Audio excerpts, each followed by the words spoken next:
কে আপনি? আর এখানে একা একা দাঁড়িয়ে আছেন বৃষ্টির মধ্যে? ভয় করছে না আপনার? জায়গাটা ভালো না। রাত হলেই অনেক পকেটের ছেলেদের উৎপাত ঘটে এখানে। না মানে বন্ধুদের সঙ্গে ঘুরতে এসেছিলাম। এই গ্রামটা কিন্তু বৃষ্টি নামায় ওদের কাছ থেকে আলাদা হয়ে গিয়েছি। আর তেমন কিছু একটা চিনি না, তাই এখানে দাঁড়িয়ে আছি। নেহা কথাটি বলছিল আর কাঁপছিল। স্বাধীন এটা দেখে নেহার দিকে এগিয়ে যায়। নেহা অজ্ঞান হয়ে স্বাধীনের কোলে ঢলে পড়ে। স্বাধীন তড়িঘড়ি করে নেহাকে ধরে ফেলে, কি করবে বুঝতে পারে না। তাই পাজাকোলা করে তার বাড়ির দিকে নিয়ে যেতে লাগে। বাড়িতে নিয়ে গিয়ে মুখে পানি দিতে লাগে, কিন্তু জ্ঞান ফিরে আসে না। হাত পা ঠান্ডা হয়ে আছে। এইটা দেখে স্বাধীন অনেকটা ভয় পেয়ে যায়। নেহাকে গরম কাপড় দিয়ে ঢেকে দেয়। ঠিক তখনই কেউ দরজার কড়া নাড়ে। স্বাধীন হকচকিয়ে যায়। এত রাতে কে আবার এসেছে? তড়িঘড়ি করে দরজা খুলে দেখে অনেক মানুষ, প্রত্যেকের হাতে লাঠি আর টর্চ লাইট। এটা দেখে স্বাধীন ভয় পেয়ে যায়। ঠিক তখনই একটা বৃদ্ধ লোক স্বাধীনের কাছে এসে বলে, বাবা, তোমাকে তো অনেক ভালো জেনেছিলাম আমরা। তোমার বাবা মা অ্যাক্সিডেন্টে করে মারা যাওয়ার পর তোমাকে এই গ্রামে থাকতে দিয়েছি আমরা, আর তুমি কিনা আমাদের মান সম্মান নষ্ট করলে। আঙ্কেল, কি বলছেন এগুলো? কিছুই তো বুঝতে পারছি না আমি। ঠিক তখনই পিছন থেকে একটা ছেলে বলে ওঠে, ওই তো, ওই যে ওই মেয়েটা, ওনাকেই তো কোলে করে আনতে দেখলাম জঙ্গলের মধ্যে থেকে। তারপর স্বাধীনকে পাশ কেটে রুমের মধ্যে প্রবেশ করে। বৃদ্ধ মেয়েটার কাছে গিয়ে গায়ে হাত দিয়ে দেখে অনেক জ্বর। স্বাধীনের দিকে রেগে তাকিয়ে স্বাধীনের কাছে এসে ঠাস ঠাস করে দুইটা থাপ্পড় লাগিয়ে দেয়। কি করেছিস তুই? অসুস্থ একটা মেয়ের সুযোগের সদ্ব্যবহার করলেই। মানে, কি বলছেন এগুলো আঙ্কেল? কিছুই তো বুঝতে পারছি না আমি। আর আপনারা এত রাতে আমার বাড়িতে? এত রাতে না আসলে তো তোর আসল রূপ দেখতে পারতাম না, যে ভদ্র চেহারার মাঝে লুকিয়ে আছে অভদ্র একটা ছেলে। এই, তোরা দেখছিস কি? মার ওকে। কথাটা বলার সঙ্গে সঙ্গে সেইখানে থাকা বেশ কিছু ছেলে এসে স্বাধীনকে লাঠি দিয়ে মারতে লাগে। স্বাধীনের শরীরের অনেকটা অংশ কেটে রক্ত বের হতে লাগে। অন্যদিকে ঘরের মধ্যে চিৎকার চেঁচামেচিতে নেহার জ্ঞান ফিরে আসে। মিটমিট করে তাকিয়ে দেখে একটা রুমে সে শুয়ে আছে, পাশে অনেকগুলো লোক দাঁড়িয়ে আছে, একটা ছেলেকে মারছে। নেহাকে জ্ঞান ফিরতে দেখে বৃদ্ধ বলে, মা, তুমি ভয় পেও না, আমরা এসেছি। ও যে এত বড় একটা কাজ করবে কখনো ভাবতেও পারিনি আমরা। তুমি ভয় পেও না, ওকে উচিত শিক্ষা দিব। কি বলছেন এগুলো? কিছুই তো বুঝতে পারছি না। এই থাম তোরাই, এবার ওকে অনেক মেরেছিস, মরে যাবে ছেলেটা। আর তুই গিয়ে এখন ওই কাজী সাহেবকে ডেকে নিয়ে আয়। ঠিক আছে, আমি এখনই যাচ্ছি। বৃদ্ধর কথা মতো সবাই স্বাধীনকে মারা বাদ দেয়। তারপর একটা ছেলে গিয়ে কাজী সাহেবকে ডেকে আনার জন্য স্বাধীন অবাক হয়ে যায়, কি করছে এরা? সঙ্গে সঙ্গে স্বাধীন বৃদ্ধার পা জড়িয়ে ধরে বলতে লাগে, বিশ্বাস করেন আঙ্কেল, আপনারা যা ভাবছেন একদমই ভুল। আমি কিছুই করিনি। আমি পাশের গ্রামে টিউশনি করিয়ে আসছিলাম। পথে বৃষ্টি, তাই ভিজে ভিজে যে বাসায় ফিরছিলাম জঙ্গলের মধ্য দিয়ে আসার সময় হঠাৎ পাশে তাকিয়ে দেখি এই মেয়েটা দাঁড়িয়ে আছে, বৃষ্টিতে ভিজছে। আমি মেয়েটার কাছে গিয়ে কথা বলতে অজ্ঞান হয়ে যায়। বুঝতে পারি না ওইখানেই রেখে আসবো কিনা, তাই কোলে করে বাসায় নিয়ে আসি। আপনারা আমাকে ভুল বুঝছেন। হয়েছে, তোর আর কোনো কথা শুনতে চাচ্ছি না আমি। চুপচাপ আমরা যা করছি শুধুমাত্র তাই দেখে যা। অন্যদিকে নেহা সুদর্শক সবকিছু দেখে যাচ্ছে, কোনো কিছু বলছে না। ঠিক একটু পর কাজী সাহেব চলে আসে। তারপর স্বাধীন আর নেহার বিয়ের কার্যক্রম ঠিক করে। তখনই নেহা বুঝতে পারে কি ঘটছে তার সঙ্গে। হারিয়ে গিয়ে চিৎকার করে বলতে লাগে, আপনারা কি পাগল নাকি? আমার মত নেই। আপনারা বিয়ে দিচ্ছেন মানে কি? এইসব আমি এই বিয়ে করতে পারবো না। উম, ছেলে যা বলছে সত্যি। আমি এখানে ঘুরতে এসেছি আমার বন্ধুদের সঙ্গে। বৃষ্টিতে ওদের কাছ থেকে আলাদা হয়ে যাই আমি। আর জঙ্গলের কোনো কিছুই চিনতাম না, তাই ওখানে দাঁড়িয়েছিলাম। ঠিক তখনই ছেলেটার সঙ্গে দেখা হয় আমার। দু একটা কথা বলতেই আমি অজ্ঞান হয়ে পড়ি। তারপর আর কিছু মনে নেই। জ্ঞান ফিরতেই ঘরের মধ্যে আবিষ্কার করি আমি আমাকে। নেহার কথা শুনে পাশ থেকে একটা বৃদ্ধ মহিলা বলে ওঠে, হয়েছে চেয়ারম্যান সাহেব, দেখেছেন? শুধু স্বাধীনের দোষ নেই, মেয়েটারও দোষ আছে। দুজনে মিলে আনন্দ ফুর্তি করে চেয়েছিল তারা চলে যাবে, কিন্তু যখন মেয়েটা অজ্ঞান হয়ে যায় স্বাধীন বাসায় নিয়ে আসে, আর আমরা বিয়ে দিচ্ছি, ওনারা মানছেন না। তারপর সেইখানে থাকা প্রত্যেকে নেহাকে বাজে কথা বলতে লাগে। ঠিক তখনই সেইখানে স্বাধীন চিৎকার দিয়ে বলে ওঠে, ওনাকে কেউ বাজে কথা বলবেন না। হ্যাঁ, আমার দোষ। আমি তখন ওনাকে জঙ্গলের মধ্যে একলা পেয়ে রেপ করেছি। আরও কিছু শুনতে চান আপনারা? আর কাজী সাহেব, আপনি বিয়ে পড়ানো শুরু করেন। অন্যদিকে নেহা সেখানে থাকা বৃদ্ধ মেয়েগুলোর কথা শুনে নেহা কান্না করতে লাগে। স্বাধীনের কথা শুনে আরও হাউমাউ করে কান্না করতে লাগে। দেখতে দেখতে কাজী সাহেব বিয়ের কার্যক্রম শেষ করে নেহার অনিচ্ছা থাকতেও সকলেই জোড়াজড়িতে বিয়ে করতে রাজি হয়। দেখতে দেখতে বিয়ে পর্ব শেষ হয়। এক এক করে সবাই রুম থেকে বের হয়ে নিজ নিজ বাসায় চলে যায়, শুধুমাত্র চেয়ারম্যান ছাড়া। দেখ, যা করেছিস করেছিস, কিন্তু এখন থেকে দুইজন সুখে শান্তিতে সংসার কর, এই দোয়াটাই করি। আর হ্যাঁ, একদম চালাকি করবি না। যদি চালাকি করিস আর এই মেয়েটাকে যদি গ্রাম থেকে বের হতে সাহায্য করিস, তাহলে কিন্তু আমরা সবাই তোকে এই গ্রাম থেকে বের করে দেব। আমরা চাই না যে তোর জন্য আরও কোনো মেয়ের সম্মানহানি হোক। ঠিক আছে।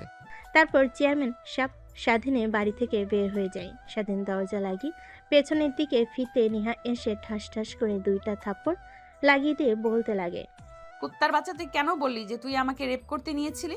তা আমাকে বিয়ে দিয়ে দিল তোর সঙ্গে, না হলে আমি তো এখান থেকে যেভাবেই হোক মুক্তি পেতাম। দেখুন ম্যাম, আপনি শহরে থাকেন, গ্রাম সম্পর্কে তেমন একটা ধারণা নেই আপনার। গ্রামের মানুষ এক কথার বান্দা, তারা যা একবার বলে তা করেই ছাড়ে। আর তারা যেহেতু একবার আমাদেরকে নিয়ে উল্টাপাল্টা সিদ্ধান্ত নিয়েছে, তাহলে আমাদেরকে বিয়ে দিয়ে ছাড়বে তারা। তার জন্যই আমি এই কথাটা বলেছি। আর দেখলেন না, সকলে আপনাকে বাজে বাজে কথা বলছিল, তাই নিজের রাগকে কন্ট্রোল করতে না পেরে তখন বলেছি সরি। সবাই বাজে কথা আমাকে বললে তোর কি আসে যায়? তুই আমার কে হস? এখন আমাকে আর কে বিয়ে করবে? আর দরজা আটকালি কেন? একদম আমার কাছে আসার চেষ্টা করবি না, তাহলে তোর কিন্তু খবর আছে, এই বলে দিলাম। আমাকে কিন্তু তুই চিনিস না আমি কে। দরজা লাগাবো না তো খুলে রাখবো ঘরের মধ্যে, যে কোনো সময় যে কোনো প্রাণী ঢুকতে পারে, এর কারণে লাগিয়ে দিয়েছি। আর আপনার প্রতি আমার কোনো ইন্টারেস্ট নাই। আপনি চাইলে চলে যেতে পারেন নির্দ্বিধায়। কখনো আপনার কাছে আমি আমার অধিকার নিয়ে যাব না। মনে করবেন যে একটা কালো অধ্যায় মুছে ফেলবেন মন থেকে। হয়েছে, তোকে আর অভিনয় করতে হবে না। এখন সর আমার সামনে থেকে। 2 চোখ যেই দিকে যায় সেই দিকে যাব, কিন্তু একদম তোর বাসাতে আর থাকবো না। আল্লাহই জানে কখন আবার কি হয়, তুই আবার আমার উপর ঝাঁপিয়ে পড়িস কখন, কে জানে। নেহার কথা শুনে স্বাধীন একটা হাসি দেয়, তারপর খাটের উপর গিয়ে বসে পড়ে। নেহা দরজা খুলতে যে বাহিরে এক পা রাখতে যাবে, ঠিক তখনই জোরে সোরে একটা বজ্রপাত হয়। নেহা দৌড়ে স্বাধীনের কাছে এসে স্বাধীনকে জড়িয়ে ধরে। স্বাধীন তাল সামলাতে না পেরে খাটের পর শুয়ে পড়ে নেহাকে নিয়ে। দুজনের ঠোঁটের সঙ্গে ঠোঁটের মাত্র কয়েক ইঞ্চি তফাৎ। ঠিক তখনই আরেকটা বজ্রপাত হতেই নেহা স্বাধীনকে শক্ত করে জড়িয়ে ধরে বুকের সঙ্গে মাথা ঠেকিয়ে নেয়। স্বাধীনের অনেক ভালো লাগা কাজ করে, কিন্তু নেহাকে বুঝতে না দিয়ে নেহাকে তার উপর থেকে সরানোর চেষ্টা করে। প্লিজ একটু থাকতে দিন, অনেক ভয় করে আমার বজ্রপাত দেখে। সকাল হলে আমি চলে যাব আপনার বাড়ি থেকে। আমার বাড়িতে থাকবেন, আমি তো আপনাকে না করিনি, কিন্তু আমার বুকের উপর থেকে সরেন। এভাবে জড়িয়ে ধরেছেন কেন? স্বাধীনের কথা শুনে নেহা স্বাধীনের বুকের উপর থেকে উঠে যায় আর নিজেকে সামলে নিয়ে বলে, সরি, আসলে ছোট থেকেই অনেক ভয় পাই বজ্রপাতকে দেখে। তাই যখন বৃষ্টির রাত হয় তখন মা আর বাবার সঙ্গে গিয়ে আমি ঘুমিয়ে থাকি। হঠাৎ বজ্রপাত হওয়ায় ভয় পেয়ে আপনাকে জড়িয়ে ধরেছি। সরি, কিছু মনে করবেন না। আর ধন্যবাদ। ধন্যবাদ দিতে হবে না। হাজার হন কাগজে কলমে মানেন আর না মানেন, আপনি তো আমার স্ত্রী, তাই থাকতে পারেন, সমস্যা নেই। এখন কি দরজা লাগাতে পারি না কি সারা রাত এইভাবেই খোলা রাখবো? না না, খোলা রাখতে হবে না, যান গিয়ে দরজা লাগিয়ে দিয়ে আসেন। তারপর স্বাধীন গিয়ে দরজা লাগিয়ে রুমের মধ্যে আসে। কিচেন রুমে গিয়ে খাবার বেড়ে একটা প্লেটে তার রুমে এসে খেতে লাগে। পাশ থেকে নেহা স্বাধীনের দিকে ড্যাপ ড্যাপ করে তাকিয়ে বলতে লাগে, কেউ হয়তো বা ভুলে গিয়েছে যে রুমের মধ্যে আরো একজন আছে, আর সে না খেয়ে আছে, তাকে একটু খাবার দেওয়া উচিত। নেহার কথা শুনে স্বাধীন নেহার দিকে পিট পিট করে তাকিয়ে থাকে। তার দিকে তাকিয়ে থাকতে দেখে মাটির দিকে তাকিয়ে থাকে। স্বাধীন বলে, হয়েছে, আর ঢং করতে হবে না। আমার রুমে একটাই প্লেট, এই বাড়িতে শুধু আমি একাই থাকি, দ্বিতীয় কোনো ব্যক্তি থাকে না। আর আমার কোনো আত্মীয় স্বজন নেই এই পৃথিবীতে, শুধু আমি একা। তাই একটাই প্লেট আছে, আমি খাবো না, আপনি খাবেন। অনেক ক্ষুধা পেয়েছে, দুপুরে খাবার খাইনি, তাই নিজেকে কন্ট্রোল করতে না পেরে আগে খাচ্ছি। আমার খাওয়া শেষ হলে প্লেটটা পরিষ্কার করে আমি আপনাকে আবার খাবার দেব। স্বাধীনের কথা শুনে নিহার কেন জানি অনেক মায়া মায়া লাগে। এটুকু একটা ছেলে কিভাবে এতটা কষ্ট সংগ্রাম করে বাঁচে। স্বাধীনের খাবার খাওয়ার দিকে এক নজরে তাকিয়ে থাকে। স্বাধীন এটা দেখে খানিকটা অবাক হয়ে যায়। তারপর খাওয়া দাওয়া শেষ করে কিচেনে গিয়ে প্লেট পরিষ্কার করে নেহার জন্য খাবার নিয়ে এসে দেয় খাওয়ার জন্য। তারপর স্বাধীন রুম থেকে বের হয়ে যায়। একটু পর রুমে প্রবেশ করে দেখে নেহা খাবার খাওয়া হয়ে গেছে। তারপর নেহাকে বলে, আপনি উপরে ঘুমিয়ে পড়েন। আমি এতটা অমানুষও না যে একটা মেয়ের সুযোগের সদ্ব্যবহার করব। নির্দ্বিধায় ঘুমাতে পারেন। আর আমি নিচে ঘুমিয়ে পড়েছি, কোনো সমস্যা হলে আমাকে ডাক দিয়েন। ঠিক আছে।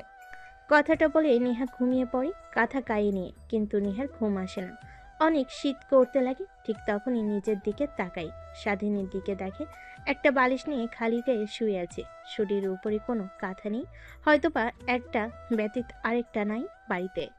এই পর্যায়ে নেহা এই পাশ ওই পাশ করতেই ঘুমিয়ে যায়। পরের দিন সকালবেলা নেহার ঘুম ভাঙতেই দেখে স্বাধীন রুমে নেই। রুমের মধ্যে আয়না থেকে বাইরে এসে দেখে স্বাধীন ব্রাশ করছে। নেহা স্বাধীনের পাশে গিয়ে দাঁড়িয়ে বলে, কিন্তু তোমার কি ভয় করে না এই নির্জন পরিবেশে থাকো তুমি? হা হা হা। ও ম্যাম, উঠে পড়েছেন? তাহলে একটা কথা মনে রাখবেন, যার পৃথিবীতে কেউ নেই ম্যাডাম, তার আল্লাহ আছে। একটা কথা সবসময় মনে রাখবেন। আর শুধুমাত্র রাতটা এসে এই বাড়িতে থাকি। তুমি তোমার লাইফ নিয়ে অনেক স্ট্রাগল করো, তাই না? আমি দোয়া করি তুমি অনেক বড় কিছু হবে একদিন। দিনভর কাজ করতে হয়, কলেজ করি, এইভাবে সময় পেরিয়ে যায়। শুধু রাতে এসে বাড়িতে থাকি। তা ম্যাম, এখন তো দিনের বেলা, এখন তো আর চিনতে অসুবিধা হবে না। আপনার বন্ধুরা কোথায় ক্যাম্প করেছিল, আপনিও চলে যেতে পারেন, সমস্যা নেই। কিন্তু রাতের বিষয় নিয়ে চিন্তা করছেন তাই না? ওইটা নিয়ে চিন্তা করতে হবে না। আমি ওইটা একটা কালো রাত ভেবে নিয়েছি। দূর স্বপ্ন একটা ভেবে নেন, তাহলেই হবে। আর আমি আপনার কাছে কখনো স্বামীর অধিকার নিয়ে যাব না। আর যদি তা না হয় তাহলে আপনি আপনার নাম্বার দিয়ে দেন, আমি ডিভোর্স লেটার পাঠিয়ে দেব আপনার স্থানে। আরে না, এটা ভাবছি না। পুরো গ্রামের মানুষ কি বললো যাওয়ার সময়, শোনো নাই যে আমি যেন গ্রাম থেকে না যাই, আমাকে যেন তুমি কোনোভাবে সাহায্য না করো গ্রাম থেকে চলে যেতে। তারা তো এসে আবার আমাকে না দেখলে তোমাকে মারধর করবে। ওই বিষয় নিয়ে আপনাকে ভাবতে হবে না ম্যাম, আপনি যেতে পারেন, আমি সেটা দেখে নেব। আর আপনার নাম্বারটা দিন, ডিভোর্স লেটার পাঠিয়ে দিব।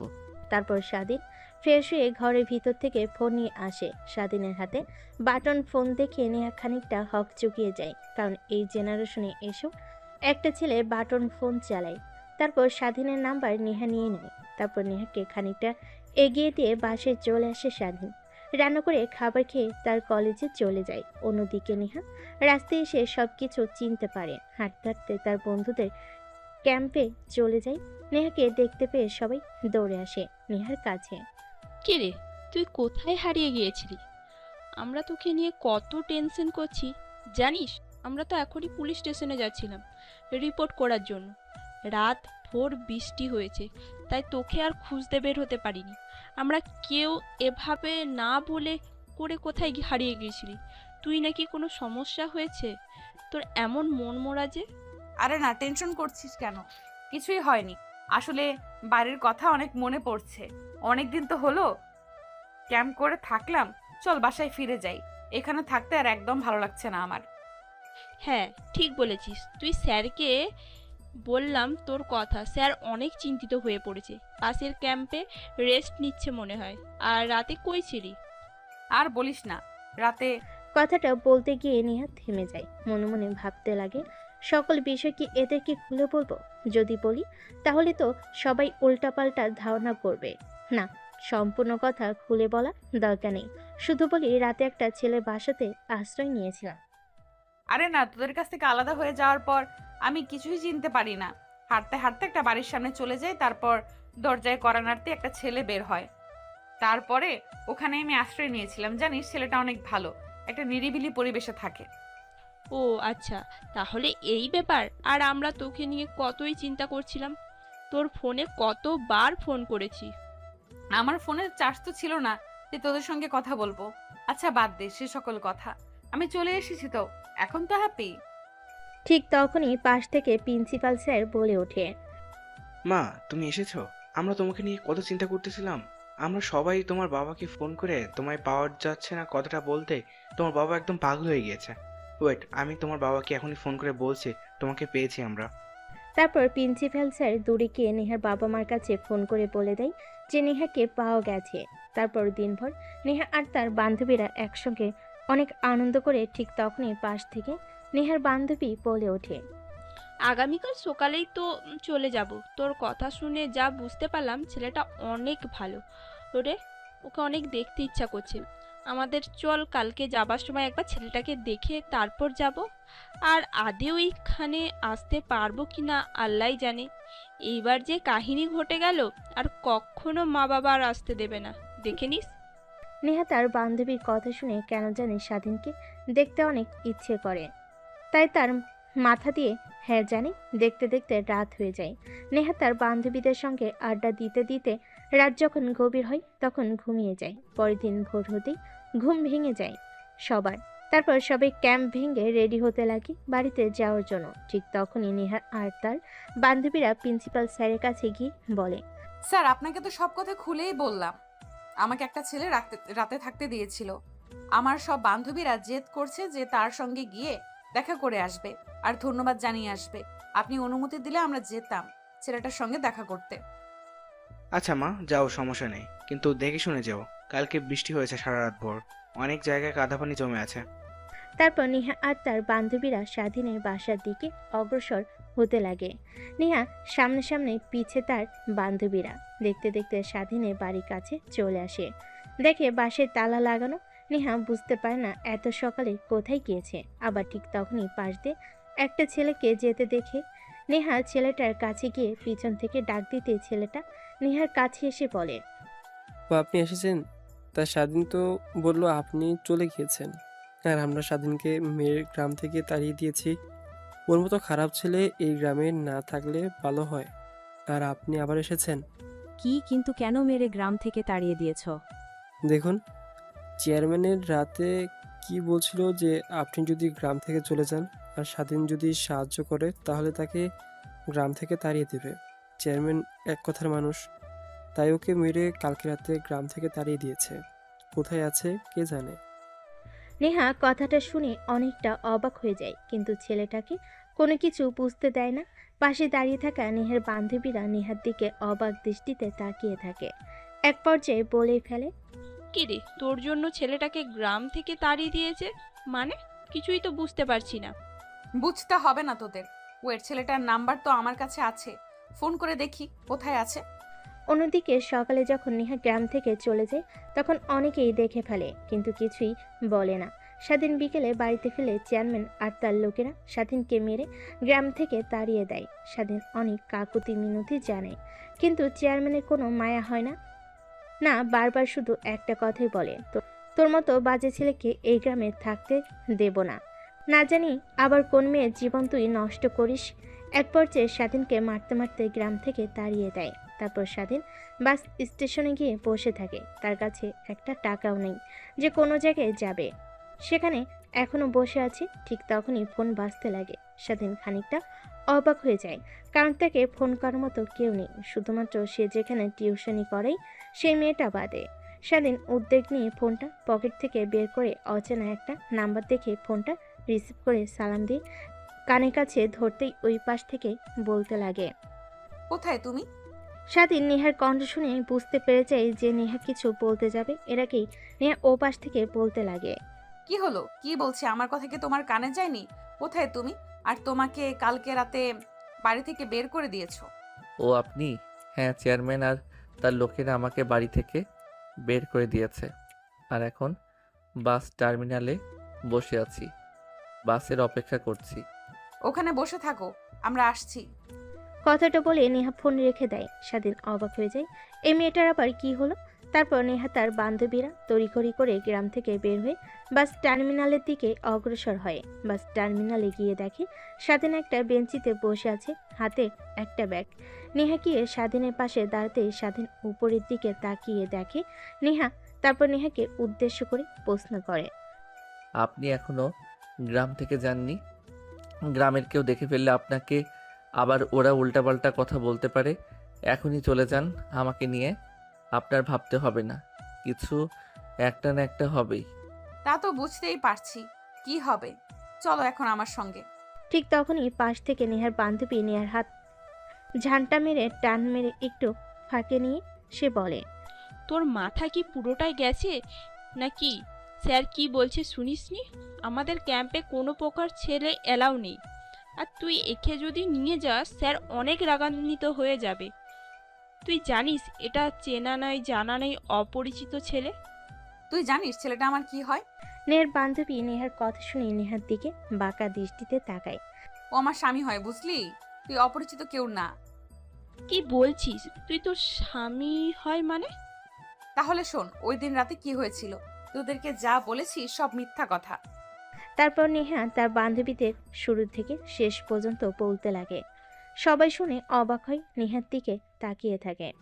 কি করবি? তোর জন্য একটা ছেলের জীবন নষ্ট হয়ে গেল, গ্রাম থেকে তাড়িয়ে দিয়েছে।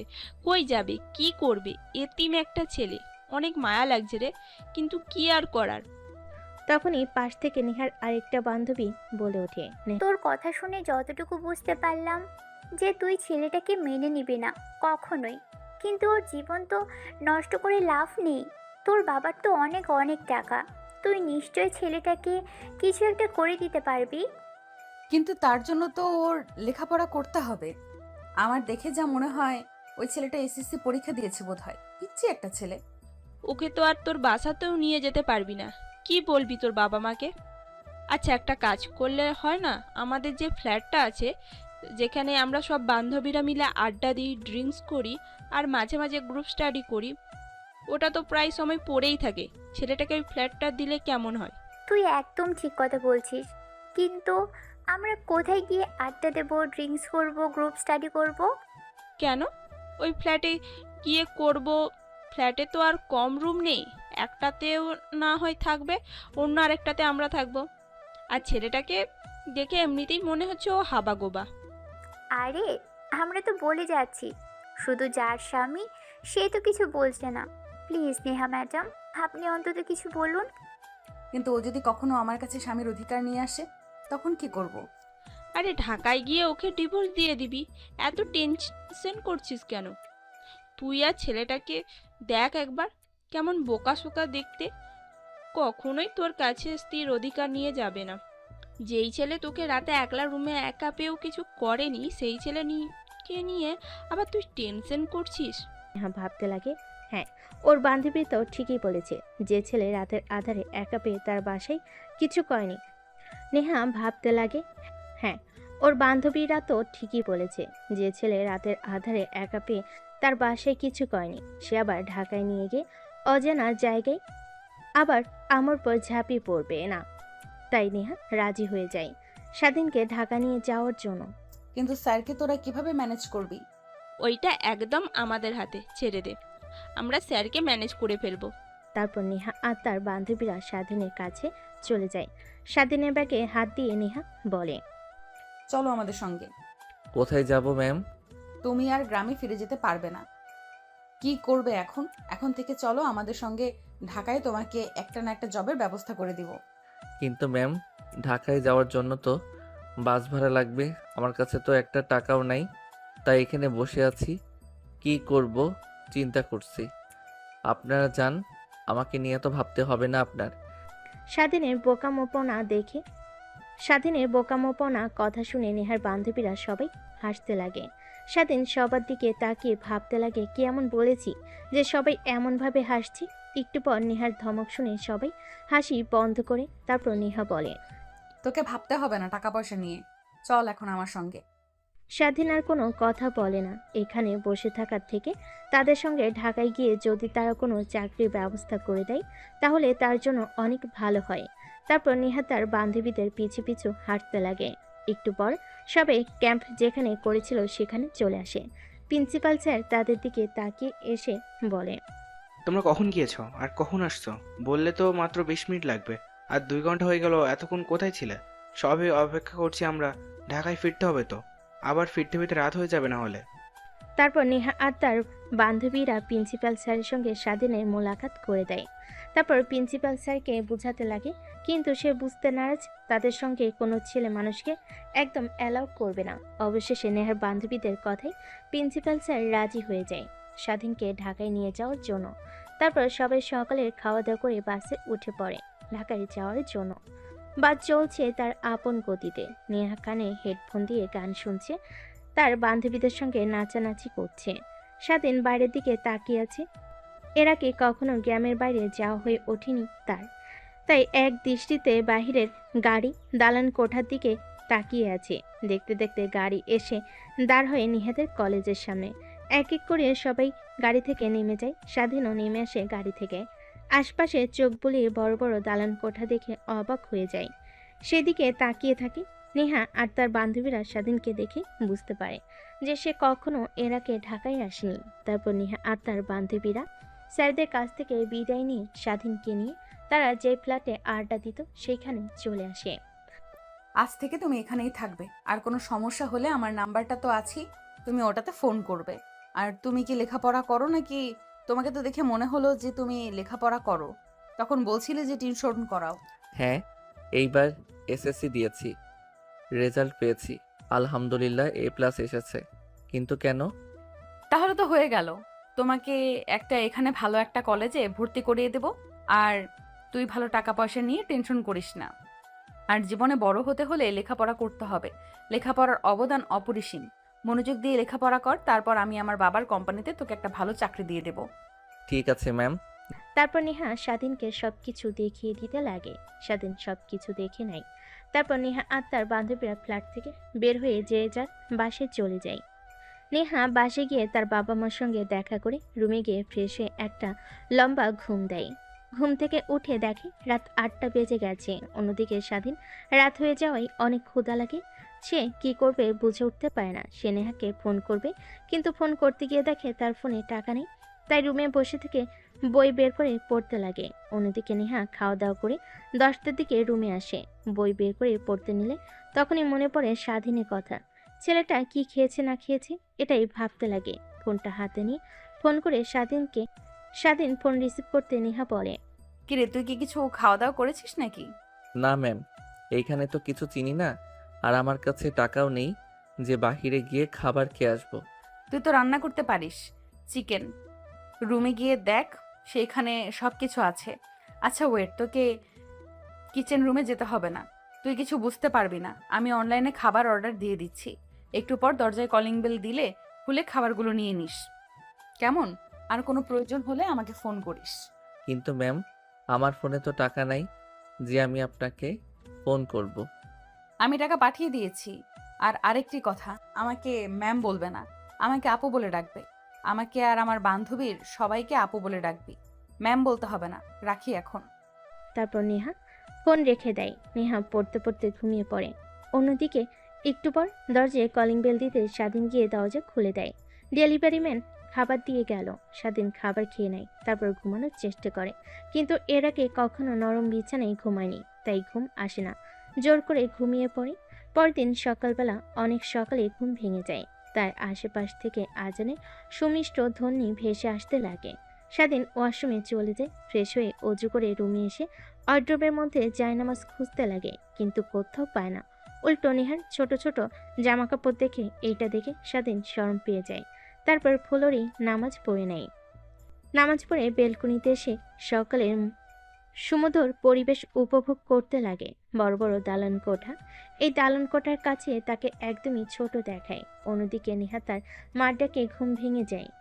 মা, এত সকাল সকাল ডাকাডাকি করছো কেন? রাত ভোর করেছি, একটু ঘুমাতে দাও তো। আরে ঘড়ির দিকে তাকিয়ে দে, কত বাজে? 9টা বাজছে। কলেজে যাবি না? অনেক দিন তো হলো বাহিরে দিয়ে ঘুরে আসলি। ও মা, কি বলো, 9টা বেজে গেছে? তারপর নেহা তড়িঘড়ি করে ওয়াশরুমে চলে যায়। ফ্রেশ হয়ে বাহিরে এসে রেডি হয়ে কাঁধে ব্যাগ নিয়ে বাড়ি থেকে বের হতে যাবে, ঠিক তখনই খাবার টেবিল থেকে নেহার মা বলে ওঠে, কি রে মা, এমন হকচকিয়ে কোথায় যাচ্ছিস? খাবার তো অন্তত খেয়ে যা। তোর কলেজ শুরু হতে এখনো অনেক সময় আছে। না মা, সময় নেই, এক্সট্রা ক্লাস আছে। বাই বাই, আল্লাহ হাফেজ। নেহার আবার কি হলো? কখনো দেখলাম না লেখাপড়ার প্রতি এতটা সিরিয়াস হতে। আজ যেমন ভাব দেখাচ্ছে। আরে বাদ দাও না, তুমি শুধু শুধু মানুষদের সন্দেহ করো। তোমার অফিসের সময় পার হয়ে যাচ্ছে, তাড়াতাড়ি খেয়ে অফিস যাও। তারপর নেহা গাড়ি নিয়ে নিজের ড্রাইভ করতে করতে তাদের ফ্ল্যাটে চলে আসে। দরজায় গিয়ে কড়া নাড়তে স্বাধীন দরজা খুলে দেয়। স্বাধীন নেহাকে হাঁপাতে দেখে বলে, কি হয়েছে ম্যাম, এমনভাবে হাঁপাচ্ছেন কেন? ওই হাঁপাচ্ছি এখনো, তুই ফ্রেশ হসনি? কই ম্যাম, আমি তো অনেক আগে উঠেছি, নামাজ পড়েছি, বাহিরে বেলকনিতে গিয়ে দাঁড়িয়ে থেকে শহর দেখেছি আর রুমের মধ্যে বসে থেকেছিলাম। তুই তো রান্না করতে পারিস। এদিকে কিচেন রুম আর এটা হলো টিভি। তারপর নেহা স্বাধীনকে সবকিছু দেখিয়ে দিতে লাগে। সব দেখিয়ে দেওয়া হলে নেহা সোফায় বসে টিভি অন করে। স্বাধীন পাশে বসে পড়ে। তারপর নেহা স্বাধীনকে প্রশ্ন করে, আচ্ছা, তোর কোনো আত্মীয় স্বজন নেই? আর তোর বাবা মা অ্যাক্সিডেন্ট করে কিভাবে মারা গেল? নেহার কথা শুনে স্বাধীন উপরের দিকে তাকিয়ে দীর্ঘ একটা নিঃশ্বাস ফেলে বলতে লাগে, তাহলে শোনেন, আমার যখন বয়স মাত্র 8 বছর, তখন আমাদের অবস্থা অনেক ভালো ছিল। আমার বাবা গ্রামের চেয়ারম্যান ছিল, সবাই তাকে ভালোবাসতো। অনেক সৎ লোক ছিল সে। সে আবার অনেক শত্রু ছিল। একদিন বাবা আর মা আমার নানি বাড়িতে যাচ্ছিল, ঠিক তখনই ট্রাকের সঙ্গে অ্যাক্সিডেন্ট হয়ে মারা যায় বাবা আর মা। আর আমার অনেক আত্মীয় স্বজন আছে, তারা আমার বাবার সম্পত্তি দখল করে নিয়েছে আর আমাকে বাড়ি থেকে বের করে দিয়েছে। তখন ওই গ্রামের একটা লোক যে এখন বর্তমান চেয়ারম্যান, উনি আমাকে ওই পাহাড়ের চূড়াতে বাড়ি তৈরি করে দেয়। ওইখানে আমি একাই থাকতাম, প্লাস লেখাপড়াও করতাম। বিকেলে এসে ভাটায় কাজ করতাম। এভাবে চলতে লাগে আমার দিনগুলো। ঠিক তখনই পাশের একটা গ্রামে টিউশনি পাই আমি। টিউশনি করাতাম, সে থেকে সেই টাকা পেতাম। সেই টাকা দিয়ে লেখাপড়ার খরচ আর খাবার খরচ হয়ে যেত আমার। এইভাবে চলছিল দিনকাল। আর আপনার সঙ্গে হঠাৎ দেখা আর আমার জীবন পরিবর্তন।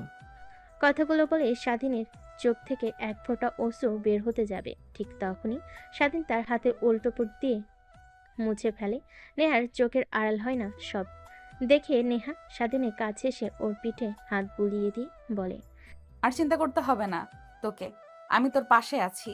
যা, তোর সার্টিফিকেটগুলো নিয়ে আয়, তোকে কলেজে ভর্তি করিয়ে দিয়ে আসি। নেহার কথা শুনে স্বাধীন সোফা থেকে উঠে ব্যাগটা নিয়ে আসে। তারপর নেহা স্বাধীনকে নিয়ে বাসার বাইরে চলে আসে। গাড়ি করে যেতে লাগে তার কলেজের উদ্দেশ্যে। নেহা এবার ইন্টার সেকেন্ড ইয়ারে পড়ছে। তারপর কলেজে এসে গাড়ি বের করতে নেহার বান্ধবীরা চলে আসে। তাদের সঙ্গে কিছু কথা বলে স্বাধীনকে নিয়ে সোজা প্রিন্সিপাল স্যারের রুমে চলে যায়। প্রিন্সিপাল স্যার নেহাকে দেখে বলে, নেহা মামনি যে, আসো আসো, ভেতরে আসো। তা আজ হঠাৎ কি মনে করে? স্যার, একে এই কলেজে ভর্তি করার জন্য এসেছি।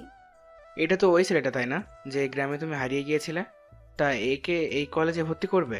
যে গ্রামের ছেলে, এর তো অত টাকা পয়সা আছে কিনা যে এই কলেজে পড়বে?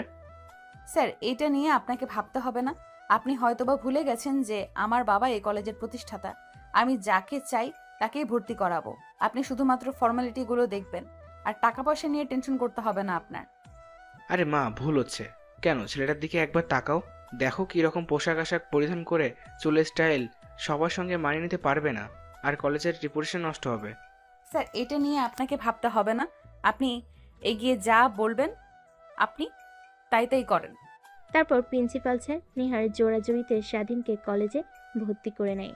তারপর প্রিন্সিপালের রুম থেকে বের হয়ে আসে নেহা।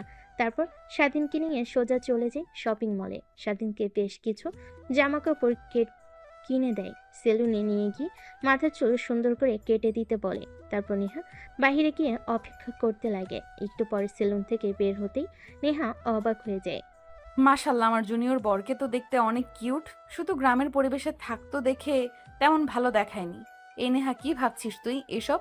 ও তোর জুনিয়র, আর তুই ওকে মেনে নিতে পারবি না কখনোই তোর সঙ্গে। কথাটা নিজে নিজে বলে নেহা নিজের মাথায় আলতো করে টোকা দেয়। জোরে লাগাতে ব্যথাতে আহ করে ওঠে। কি হয়েছে ম্যাম আপনার? আরে, তোকে কতবার বলবো আমাকে আর আমার বান্ধবীকে ম্যাম বলে ডাকবে না, আপু বলে ডাকবি। ঠিক আছে ম্যাম। ও সরি আপু। নেহা রাগী দৃষ্টিতে তাকাতে স্বাধীন মুচকি একটা হাসি দেয়। স্বাধীনের হাসি দেখে নেহা দ্বিতীয়বার ক্রাশ খায়। তারপর রেস্টুরেন্টে গিয়ে খাওয়া দাওয়া করে স্বাধীনকে নিয়ে ফ্ল্যাটে চলে যায়। ফ্ল্যাটে গিয়ে নেহা সোফার উপর বসে পড়ে। স্বাধীন কিচেন রুমে গিয়ে শরবত বানিয়ে নেহাকে দেয়। অবাক হয়ে স্বাধীনের হাত থেকে শরবত খেয়ে ফেলে। ঠিক তখনই নেহার ফোনে কল আসে। ফোন রিসিভ করে কানের কাছে ধরতে ওপাশ থেকে নেহার বান্ধবীরা বলে, কিরে, স্বামীকে পেয়ে একদম আমাদেরকে ভুলেই গেলি। কি বলছিস এসব? তোরা স্বামীকে পেয়ে তোদের ভুলে গিয়েছি মানে? আর কে স্বামী? হয়েছে, তোকে আর ঢং করতে হবে না। দিব্যি তো ফ্ল্যাটে নিয়ে গিয়ে এনজয় করছিস আর অভিনয় করছিস, তাই না?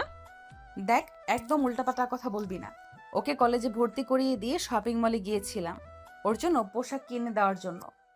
তা ম্যাম, এখন আপনি কোথায়? কই আর থাকবো, ফ্ল্যাটে। ফ্ল্যাটে কি করছেন? নিশ্চয়ই জুনিয়র হাজবেন্ডকে নিয়ে এনজয় করছেন। ডিস্টার্ব করলাম? রাগিয়ে রাখি? দেখ সাথী, একদম রাগাবি না বলে দিলাম। ও, বুঝতে পেরেছি, তাহলে এখনো এনজয় শুরু করেননি। তাহলে ম্যাম দয়া করে দরজাটা খুলবেন, আমরা ফ্ল্যাটের দরজার সামনে দাঁড়িয়ে আছি। নেহার বান্ধবী কথাটা বলতে নেহা গিয়ে দরজা খুলে দেয়। দরজার ওই পাশে নেহার সকল বান্ধবী নেহা রেগে সাথীর দিকে তাকাতেই সাথী নেহাকে পাশ কাটিয়ে সবাই এসে বসে পড়ে। নেহা দরজা লাগিয়ে সাথীর কাছে এসে ওর গলা চেপে ধরে বলতে লাগে, উত্তি, এই কি সব উল্টাপাল্টা কথা বলছিস তুই? ও আপু, আপনারা চলে এসেছেন। আর নেহা আপু, আপনি সাথী আপুকে মারছেন কেন? আরে কই মারছি? এইটাকে মারা বলে না, এটাকে আদর বলে।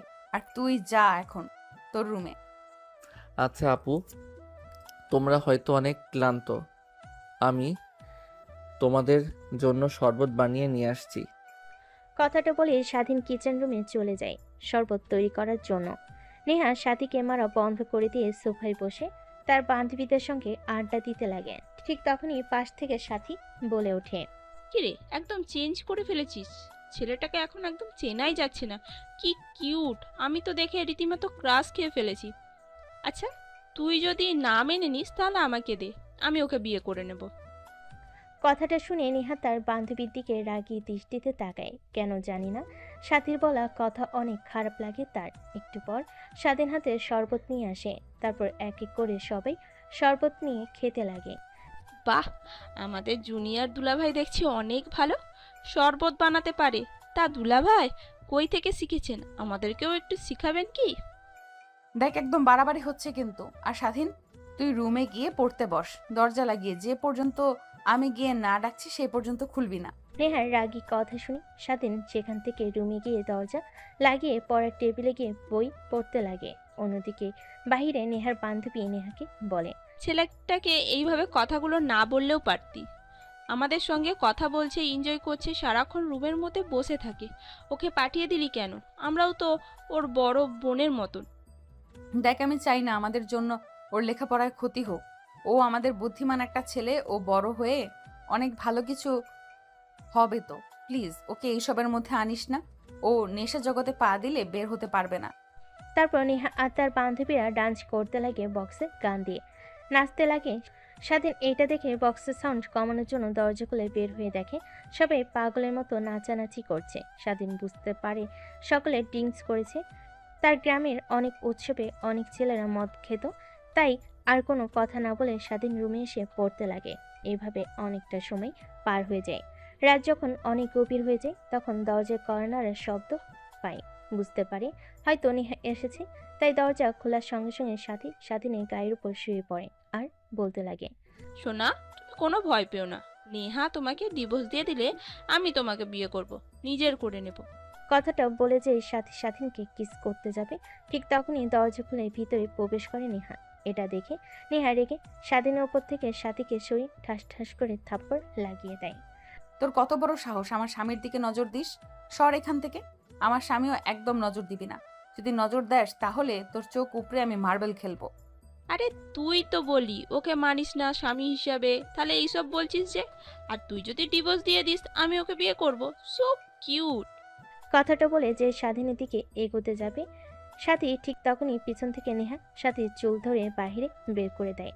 দরজা লাগিয়ে গুটি গুটি পায়ে স্বাধীনের দিকে এগিয়ে আসতে লাগে আর বলতে লাগে, কুত্তার বাচ্চা, নিজের বউকে রেখে বউয়ের বান্ধবীর সঙ্গে উল্টাপাল্টা কাজ করতে তোর একদমই বাতলো না। আপু কি বলছেন এসব? আমি তো কিছুই করিনি। আর আপনি আমার দিকে এইভাবে এগিয়ে আসছেন কেন? দেখেন আপনি মাতাল হয়ে আছেন, উল্টাপাল্টা কিছু করবেন না। আর আপনারা এত খারাপ, বাসার মধ্যে মদ খান। কই একটু একটু ড্রিঙ্কস করেছি, এর থেকে বেশি কিছু না। এখন আমি আমার অধিকার আমাকে বুঝিয়ে দে তুই।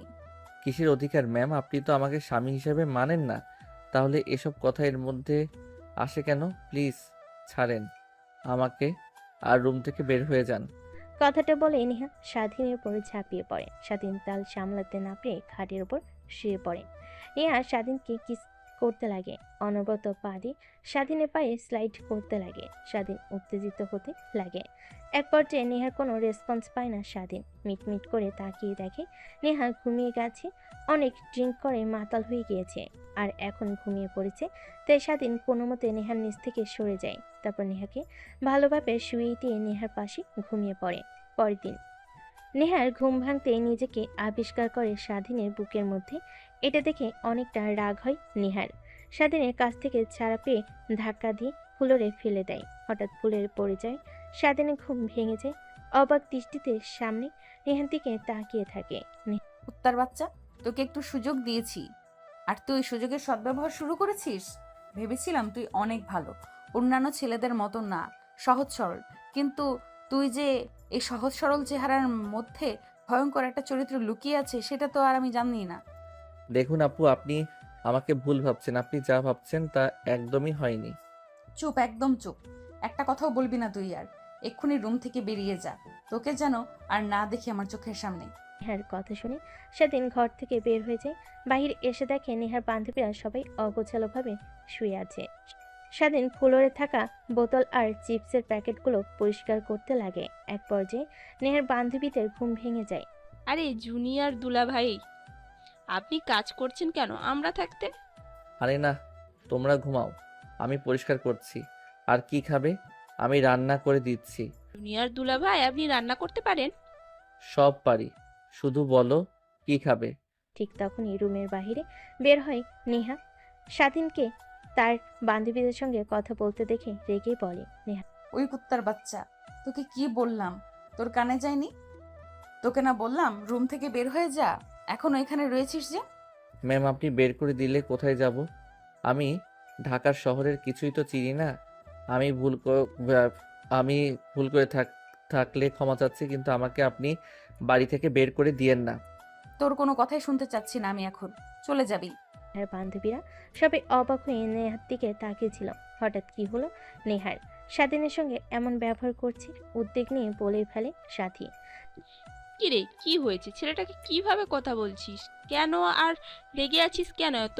কুত্তার বাচ্চা কত বড় সাহস, আমার মাতাল হওয়ার সুযোগ নিয়েছে। আর কি বলছিস? কিছুই তো বুঝতে পারছি না, সব কিছু মাথার উপর দিয়ে যাচ্ছে। বুঝিয়ে বল অন্তত। তারপর নেহা তার বান্ধবীদের শুরু থেকে শেষ পর্যন্ত বলতে লাগে। এটা শুনে সবাই হা হা করে হাসতে লাগে। আমার কথা কি তোদের জোকস মনে হচ্ছে যে তোরা হাসছিস? জোকস নয় তো কি? তোর স্বামী তোকে স্পর্শ করবে না তো আমাদের স্পর্শ করবে?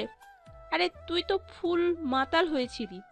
আমি স্বাধীনের কাছে গিয়েছিলাম, অভিনয় করতেছিলাম, কিন্তু স্বাধীন আমার কাছ থেকে বারবার দূরে সরে গিয়েছে। এটা দেখে তুই রেগে স্বাধীনকে নিয়ে দরজা আটকে দিয়েছিলি। তারপর কি করেছিস সেটা জানি না। আমরা ছেলেটার কোনো দোষ নেই। একটা মেয়ে যদি ওর কাছে যায়, নিজেকে আর কন্ট্রোল করে রাখবে কতক্ষণ? তারপর তুই আবার ওর বউ। তাই বলে ও আমার মাতাল হওয়ার সুযোগ নেবে? আরে তোর ঠোঁটের লিপস্টিক স্বাধীনের অনেকটা জায়গায় লেগে আছে, ঘাড়ে, কপালে, ঠোঁটে, কিন্তু তোর কোনো জায়গাতেই ওর স্পর্শ নেই। দেখেছিস তো? তুই ওকে জোর করেছিস, ও না। নেহা নিজেও অবাক হয়েছে, কি এমন বলেছে যে সবাই হাসছে। তারপর নেহা নিজে নিজে ভাবতে লাগে, হ্যাঁ ঠিকই তো বলেছে। নেহা ভাবতে দেখে সাথে নেহার কাঁধে হাত রেখে বলে, আরে ভয় পেতে হবে না, যা এখন ছেলেটাকে কোথায় আছে গিয়ে নিয়ে আয়। ও তো ঢাকা শহরের কিছুই চেনে না, আবার হারিয়ে না যায়। তারপর নেহা ফ্ল্যাটের বাইরে এসে স্বাধীনকে খুঁজতে লাগে। অন্যদিকে নেহার বান্ধবীরা ঘর পরিষ্কার করতে লাগে। বাইরে এসে দেখে স্বাধীন একটা গাছের নিচে বসে আছে আর কি যেন ভাবছে। নেহা পাশে গিয়ে বসতে স্বাধীন পাশ ফিরে তাকিয়ে দেখে নেহা। সরি তোকে ভুল বোঝার জন্য, আসলে আমারই ভুল ছিল। কিন্তু আপু আমাদের মধ্যে কিছুই হয়নি। আপনি মাঝপথে গিয়ে অজ্ঞান হয়ে গিয়েছিলেন আর আমি স্বস্তির নিঃশ্বাস ফেলে আপনাকে খাটের উপর শুয়ে দিয়ে আমি পাশে ঘুমিয়ে পড়েছিলাম। অনেক ক্লান্ত ছিলাম তাই। সত্যি বলছিস তুই? হা হা, এক সত্যি তিন সত্যি। আর যদি আপনার সঙ্গে কিছু হতো তাহলে তো আপনি বুঝতেই পারতেন, তাই না? তারপর নেহা ভাবতে লাগে। হ্যাঁ, স্বাধীন তো ঠিকই বলেছে। যদিও আমার সঙ্গে উল্টাপাল্টা কিছু করে তাহলে তো আমার শরীরে ব্যথা হয়ে থাকবে, কিন্তু কোনো ব্যথা নেই, শরীরে কোনো পরিবর্তন নেই। আসলে তোকে ঘুম থেকে উঠে দেখে অবাক হয়ে গেছিলাম, রেগে লাথি দিয়েছিলাম। সরি, চল এখন রুমে। সরি বলতে হবে না। আর আমি বুঝতে পেরেছিলাম আপনি আপনার ভুল বুঝতে পারলে আসবেন। আর আপনি ছাড়া আমার এই পৃথিবীতে কেউ নেই আপু। কথাটা বলেই স্বাধীন কান্না করতে যাবে। এর আগেই নেহা আজ স্বাধীনের কাঁধে হাত রেখে বলে, সরি তো বলছি, তারপরও এমন করছিস কেন? চল, আর কখনোই তোকে ভুল বুঝবো না। তারপর নেহা স্বাধীনকে নিয়ে ফ্ল্যাটে চলে যায়। ফ্ল্যাটে ঢুকতেই নেহার বান্ধবীরা চলে যায়। নেহা ওয়াশরুমে গিয়ে গোসল করে নেয়। বাইরে এসে পোশাক পরিবর্তন করে বাইরে আসে। দেখে স্বাধীন টেবিলে খাবার রেখে দিয়ে বসে আছে। তার আপু আসুন বসুন, আমি রান্না করেছি আপনার জন্য, খেয়ে তারপর না হয় যাবেন। আর ওই আপুগুলো কোথায় গেল? তোমাদের না বললাম আমি রান্না করব, আপনারা খেয়ে যাবেন, কিন্তু চলে গেল যে? আরে ওরা বাসায় চলে গেছে, আর আমাকেও যেতে হবে। ওয়েট, খাবার খেয়ে তারপর যাই। তারপর নেহা আর স্বাধীন দুজন মিলে খাবার খেতে লাগে। খাওয়া দাওয়া শেষ করে যাবার সময় নেহা বলে, নতুন পোশাক পরে রেডি হয়ে থাকবি, একটু পর আমি তোকে ফোন করলেই নিচে যাবি, তারপর তোকে নিয়ে কলেজে যাব। ঠিক আছে আপু। তারপর স্বাধীনের কাছ থেকে নেহা চলে যায়। বাসে গিয়ে দরজায় কলিং বেল দিতে কাজের মেয়ে এসে দরজা খুলে দেয়। নেহা তার রুমের দিকে যেতে যাবে, ঠিক তখনই বসার রুম থেকে নেহার বাবা বলতে লাগে, নেহামা, এদিকে আয়, তোর সঙ্গে কিছু কথা বলার আছে। হ্যাঁ বাবা বল, হ্যাঁ বাবা বলো, আমাকে আবার কলেজে যেতে হবে। দেখ মা, তুই আমাদের আদরের একমাত্র মেয়ে। তোকে কখনো এমন কোনো কথা বলিনি যাতে তুই কষ্ট পাস। যখন যা চেয়েছিস তাই দিয়েছি, কিন্তু দিন দিন তোর ব্যবহার কেমন যেন হয়ে যাচ্ছে। আমার একদমই ভালো লাগছে না। আমি ভালো করে জানি বন্ধু বান্ধবীদেরকে নিয়ে আনন্দ ফুর্তি করার বয়স এইটা তোর। তোরা একটা ফ্ল্যাট কিনেছিস সব বান্ধবীরা মিলে, ওইখানে গিয়ে আড্ডা দিস, কিন্তু ইদানিং তোর সঙ্গে নাকি একটা ছেলেকে দেখা যাচ্ছে। তুই আমাদের কলেজে গিয়ে তাকে ভর্তি করে দিয়েছিস। প্রিন্সিপাল স্যার ওকে ভর্তি করতে চাচ্ছিল না, তারপরেও তুই জোরাজুরি করে ভর্তি করে দিয়েছিস। নেহা তার বাবার কথা শুনে হকচকিয়ে ওঠে। আমতা আমতা করে বলতে লাগে, বাবা কে বলেছে তোমাকে? হ্যাঁ, আমরা একটা ফ্ল্যাট নিয়েছি এটা সত্যি, কিন্তু একটা ছেলেকে নিয়ে কই আমি করছি? কলেজে গিয়ে নিয়ে গিয়েছিলাম যে ছেলেটাকে, ওইটা হচ্ছে আমার ফ্রেন্ডের ছোট ভাই।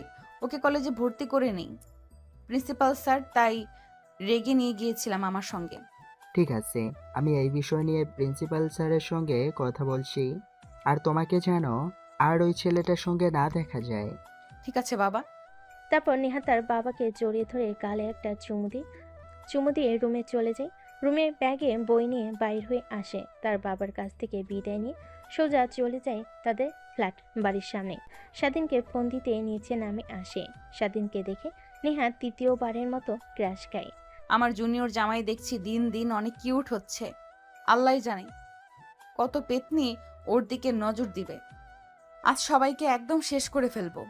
যদি কেউ খারাপ দিকে তাকায়, দু একদিন আগে কিংবা পরে হোক, ওকে আমি মেনে নেবই। থাক নেহা, কি ভাবছিস এসব? তোর সঙ্গে কখনোই ওর যায় না।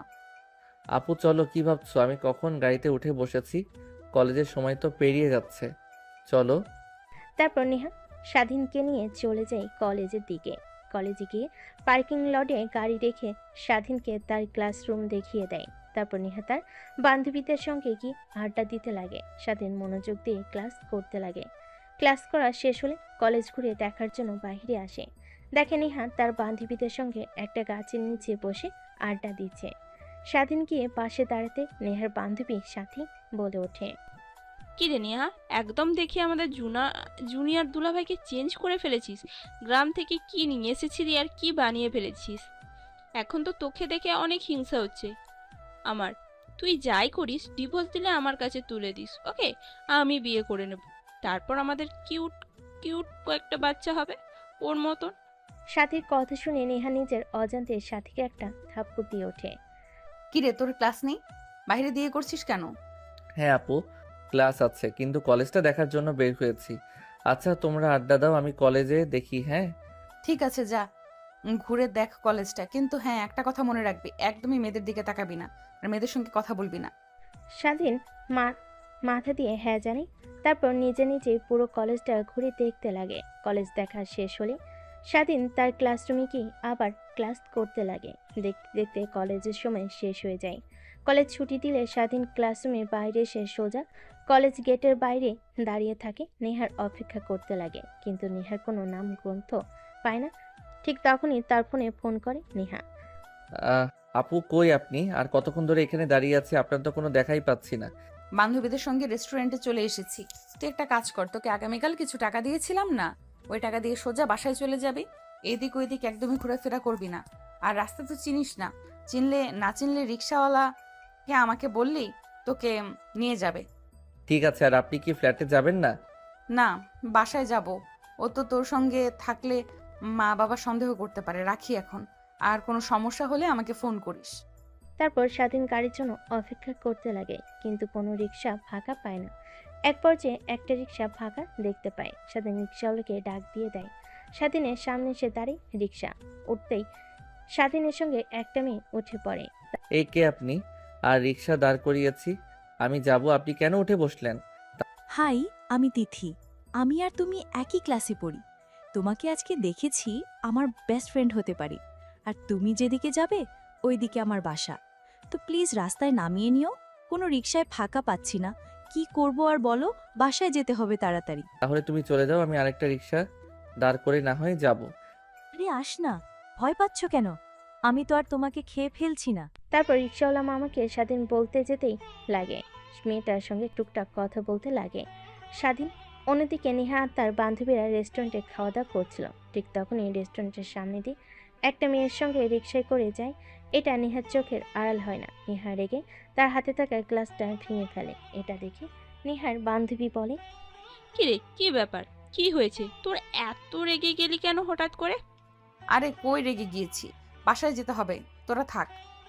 আরে খাবারটা অন্তত খেয়ে যা। বাসায় যাওয়ার জন্য এত তাড়াহুড়ো লাগিয়েছিস কেন? একটা ইম্পর্ট্যান্ট কাজ আছে, তাই বাসায় যেতে হবে। ভাই, তোদের সঙ্গে পরে কথা হবে। তারপর নেহা রেস্টুরেন্টের বাইরে এসে গাড়ি স্টার্ট দিয়ে যেতে লাগে। রাস্তাতে স্বাধীন আর মেয়েটাকে দেখে ওদের পিছু পিছু আসতে লাগে। এক পর্যায়ে স্বাধীনের শরীরের ওপর বারবার কথা বলতে বলতে মেয়েটা এটা ওইটা দেখে, আরও অনেক রেগে যায়। আর নিজেকে কন্ট্রোল করতে না পেরে নেহা জোরে গাড়ি চালিয়ে সোজা ফ্ল্যাটে এসে দরজা খুলে রুমে গিয়ে বসে থাকে। অন্যদিকে স্বাধীন মেয়েটার সঙ্গে পরিচিত হতে লাগে। এই অল্প কিছুক্ষণের মধ্যে স্বাধীন বুঝতে পেরেছে মেয়েটা অনেক মিশুক। তারপর মেয়েটা তার বাসার কাছে আসতে রিক্সা থেকে নেমে যায়। স্বাধীনকে পায়ে জানিয়ে তারপর রিক্সা যেতে লাগে তার আপন গতিতে। বাসার সামনে আসতে রিক্সাওয়ালাকে ভাড়া দিয়ে ভিতরে প্রবেশ করে। তারপর ভিতরে ফ্ল্যাটের দরজা খুলে ভিতরে ঢুকে পড়ে। রুমে গিয়ে ব্যাগ রেখে পাশে তাকিয়ে দেখে নেহা তার দিকে অগ্নিদৃষ্টি নিক্ষেপ করে তাকিয়ে আছে। স্বাধীন এইটা দেখে রীতিমতো ভয় পেয়ে যায়। আরে আপু তুমি, আর তুমি না বললে যে আসবে না? তোমার বাসায় যেন কি কাজ আছে, কিন্তু এখানে যে কি হয়েছে? কিছুই হয়নি, বাট ওই মেয়েটাকে আর তোকে কি বললাম আমি যে কোনো মেয়ের সঙ্গে কথা বলবি না, তারপরও আমার কথা অমান্য করলি কেন? ও তুমি তিথির সঙ্গে দেখেছো? ও তো আর আমি একই ক্লাসে পড়ি, আজকে ওর সঙ্গে পরিচয় হলো। মেয়েটা অনেক মিশুক। ও আচ্ছা, তাই একদিনের মধ্যে বান্ধবী বানিয়ে ফেললি, আর কিছুদিন গেলে তো গার্লফ্রেন্ড বানিয়ে ফেলবি। কি বলছো এগুলো তুমি আপু? নেহা নিজের রাগকে আর কন্ট্রোল করতে না পেরে দৌড়ে স্বাধীনের কাছে এসে ওর গলা চেপে ধরে দেওয়ালের সঙ্গে দু হাত দিয়ে নেহার কাছ থেকে ছাড়া পর আফরণ চেষ্টা করে। আপু প্লিজ ছেড়ে দাও, আমার অনেক ব্যথা লাগছে। ব্যথা লাগার জন্যই তো আমি ধরেছি। আর কোনো মেয়ের সঙ্গে একটা রিক্সা করে যাওয়া আসা করবি? তুই কোনো মেয়ের সঙ্গে কথা বলবি না আর। না আপু প্লিজ, তুমি এবারের মতো ছেড়ে দাও, আর কোনো মেয়ের সঙ্গে কথা বলবো না আমি। স্বাধীনের কথা শুনে নেহা ছেড়ে দেয়। স্বাধীন দু হাত দিয়ে গলা ধরে কাশতে কাশতে ফ্লোরে বসে পড়ে। নেহা যেয়ে খাটের উপর বসে পড়ে। সরি, সরি বলতে হবে না, আমি তো তোমার কেনা গোলাম। তুমি যখন যা করবে মুখ বুজে সহ্য করতে হবে। থাকতে দিয়েছো, খেতে দিয়েছো, লেখাপড়া করতেও দিয়েছো, আর তুমি আমাকে মারবে? সামান্য বিষয় আমি কিছুই মনে করিনি। আসলে ছোট থেকেই আমার একটা বদ অভ্যাস আছে যে আমার কথা শোনে না, তার প্রতি আমার অনেক রাগ হয়। তোকে বলেছি না মেয়েদের কাছ থেকে দূরে দূরে থাকবি, কিন্তু তুই তো উল্টা আমার কথা বড় ক্লাবই করেছিস, তাই রে তোকে মেরেছি। সরি। আচ্ছা, আমি অন্য মেয়েদের সঙ্গে কথা বললে তাই আপনার কি?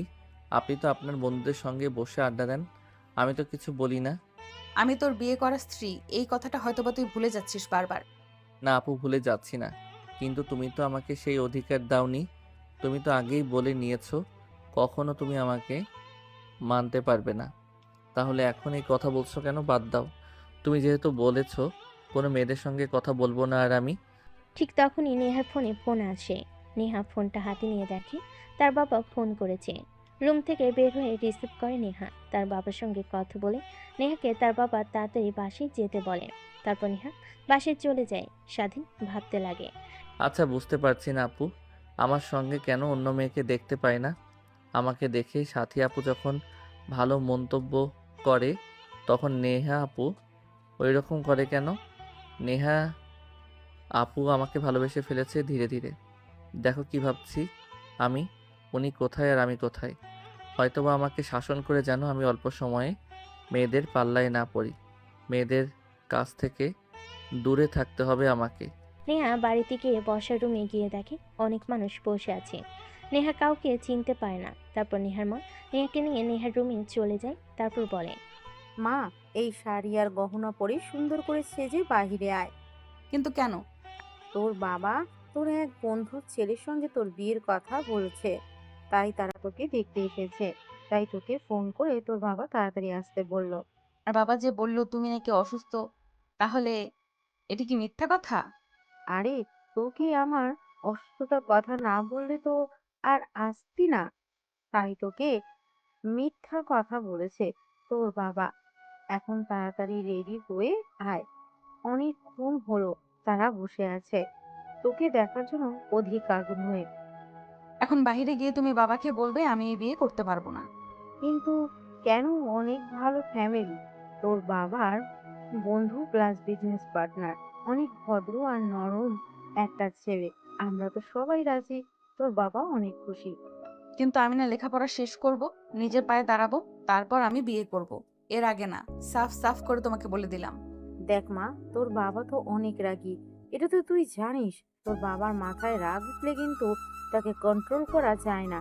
এখন এত কথা না বলে তাড়াতাড়ি রেডি হয়ে নিচে আয়, তারপর না হয় বিষয়টা নিয়ে আলোচনা করা যাবে। এখন তো তোর বাবার মান সম্মান রক্ষাতে আয়। যাও, আসছি, শুধুমাত্র তোমার কথাতে। কিন্তু আমি বিয়ে করতে রাজি, কিন্তু নয়। লক্ষ্মী মা আমার, আয়। শাড়ি আর গহনার দিকে তাকাতে স্বাধীনের কথা মনে পড়ে। আর ছেলেটার সঙ্গে একদমই বেশি বেশি করা হয়ে গিয়েছে। তারপর শাড়ি আর গহনা পরিধান করে নেয়। তারপর সিঁড়ি দিয়ে নিচে নেমে বসার রুমে এসে বসে পড়ে। বিআই সাহেব, আপনাকে তো বললামই আমার মেয়েকে দেখলে রিফাত বাবা আর না করতে পারবেন না। বাবা হ্যাঁ বলবেই। তা এখন বিয়ের ব্যাপারটা নিয়ে কথা বলি নাকি? সামনের দিকে এই বিষয়টা নিয়ে আগানো যায়। নেহা তার বাবার কথা শুনে অনেক রেগে যায়। রেগে উঠে দাঁড়ায়।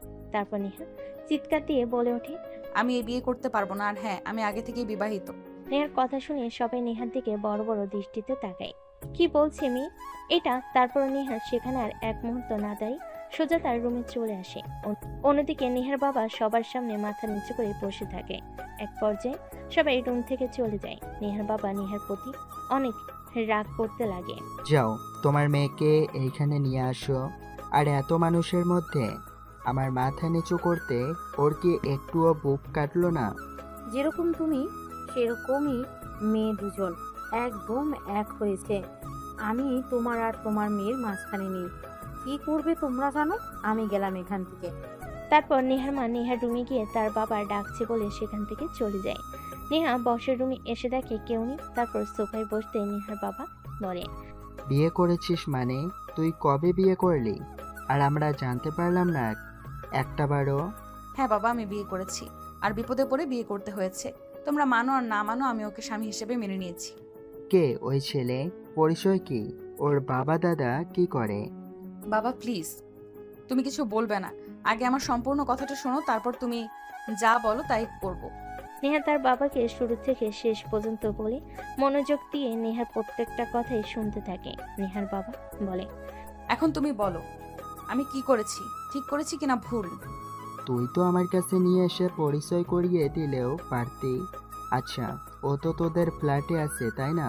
যা, ওকে নিয়ে আয়। নেহা খুশি হয়ে তার বাবাকে জড়িয়ে ধরে বলতে লাগে, ইউ আর মাই বেস্ট পাপা। হয়েছে, আর ঢং করতে হবে না। যা, গিয়ে ছেলেটাকে নিয়ে আয়। তারপর নেহা বাইরে আসে, গাড়ি স্টার্ট দিয়ে ফ্ল্যাটে চলে যায়। একটু পরে ফ্ল্যাটে গিয়ে পৌঁছায়। দরজায় কলিং বেল দিতে স্বাধীন এসে দরজা খুলে দেয়। তারপর নেহা ভিতরে প্রবেশ করে, দরজা আটকে দিয়ে স্বাধীনকে জড়িয়ে ধরে শক্ত করে। কি করছেন আপু, প্লিজ ছাড়েন। ছাড়ার জন্য তো আর ধরিনি, আর একদম আমাকে তুই আপু বলবি না, তাহলে কিন্তু তোর খবর আছে। ঠিক আছে, তাহলে ম্যাম বলে ডাকবো। এবার তো অন্তত ছাড়ুন আমাকে। ছাড়বো না তোকে, আজীবন এইভাবে শক্ত করে জড়িয়ে ধরে রাখবো। তুই যতই আমাকে ছাড়ার চেষ্টা করিস না কেন, কিন্তু আমি তোকে ছাড়বো না। এক পর্যায়ে নেহার হাত থেকে স্বাধীন ছাড়া পায়। কি হয়েছে আপু, আপনি ঠিক আছেন তো? নাকি আজকেও ড্রিঙ্কস করে এসেছেন? পরে যখন আবার নেশা কেটে যাবে আমাকে উল্টাপাল্টা কথা বলবেন। তারপর নেহা স্বাধীনকে শুরু থেকে শেষ পর্যন্ত বলে তার বাবা স্বাধীনের সঙ্গে দেখা করতে চেয়েছে এই বিষয়টা। তারপর স্বাধীন কথা শুনে অনেকটা ভয় পেয়ে যায়। স্বাধীনকে ভয় পেতে দেখে নেহা বলে, আরে ভয় পাচ্ছিস কেন তুই? আমার বাবা অনেক ভালো, আমি যা চেয়েছি তাই দিয়েছে। তারপর নেহা স্বাধীনকে নিয়ে তার পাশে চলে আসে। তারপর নেহার বাবার সঙ্গে স্বাধীন কথা বলতে লাগে। নেহার বাবার অনেক পছন্দ হয় স্বাধীনকে। তোমাকে আমার অনেক পছন্দ হয়েছে। আমার মেয়ের জন্য একদম পারফেক্ট তুমি।